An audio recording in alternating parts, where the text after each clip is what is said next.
Hi hello ಎಲ್ರಿಗೂ ನಮಸ್ಕಾರ. Welcome back to my mini vlog. ಇದು ಸಂಡೇ ನೈಟ್ ವ್ಲಾಗು. ಇವತ್ತು ನೈಟ್ ಊಟಕ್ಕೆ ನಾನು ಮುದ್ದೆ ಜೊತೆಗೆ ಮಸೊಪ್ಪು ಸಾಂಬಾರು ಮಾಡಿದೆ. ಸೊ ಎವ್ರಿ ಸಂಡೇ ನಮ್ಮ ಮನೇಲಿ ಮಸೊಪ್ಪು ಸಾಂಬಾರು ಇರುತ್ತೆ.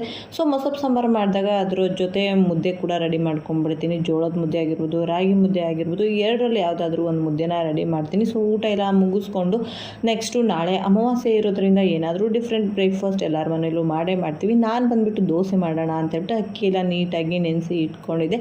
ಸೊ ಇವಾಗ ಇದನ್ನೆಲ್ಲ ರುಬ್ಕೊಂಡು ರೆಡಿ ಮಾಡ್ಕೊಂಡ್ಬಿಡ್ತೀನಿ. ಹಿಟ್ಟನ್ನ ರೆಡಿ ಮಾಡಿಕೊಂಡು ಅದರ ಮೇಲೆ ಈ ರೀತಿ ಏನಾದರೂ ಒಂದು ಸ್ವಲ್ಪ ವೇಟಿನ ಇಟ್ಬಿಡ್ತೀನಿ. ವೇಟ್ ಇಡೋದ್ರಿಂದ ಹಿಟ್ಟು ತುಂಬ ಚೆನ್ನಾಗಿ ಉದುಗ್ ಬರುತ್ತೆ, ಅಂದರೆ ಹುಳಿ ಚೆನ್ನಾಗಿ ಬರುತ್ತೆ ಅಂತ ಹೇಳ್ಬಿಟ್ಟು ಅದ್ರ ಮೇಲೆ ವೇಟ್ ಇಡ್ತೀವಿ. ಹಾಗೆ ಅಮಾವಾಸ್ಯೆ ಇರೋದ್ರಿಂದ ತುಂಬ ಕೆಲಸ ಆಗಿಬಿಡುತ್ತೆ ಬೆಳಗ್ಗೆ ಅಂತ ಹೇಳಿ ಹಸಿಮೆಣ್ಸಿನ್ಕಾಯಿ ಎಲ್ಲ ಫ್ರೈ ಮಾಡಿ ಇಟ್ಕೊಂಡಿದ್ದೀನಿ. ಹಾಗೆ ದೇವ್ರದ್ದು ಐಟಮ್ಸ್ ಕೂಡ ಎಲ್ಲದನ್ನು ನೀಟಾಗಿ ವಾಶ್ ಮಾಡಿ ಒರೆಸಿ ಎತ್ತಿಟ್ಕೊಂಡ್ಬಿಡ್ತೀನಿ. ಒರೆಸಿ ಇಟ್ಟರೆ ಅದು ಕಲೆ ಆಗೋದಿಲ್ಲ. ಸೊ ಹಾಗಾಗಿ ಅದ್ರ ಜೊತೆ ಆಲೂಗಡ್ಡೆನೂ ಕೂಡ ನಾನು ಬೇಯಿಸಿ ಇಟ್ಕೊಂಡಿದ್ದೀನಿ. ಇಷ್ಟು ಕೆಲಸ ಮಾಡ್ಕೊಂಡೆ ಅಂದರೆ ಮಾರ್ನಿಂಗ್ ಪೂಜೆ ಮಾಡಿ ಮಕ್ಕಳು ಸ್ಕೂಲ್ಗೆ ಹೋಗೋಷ್ಟರಲ್ಲಿ ಎಲ್ಲದನ್ನು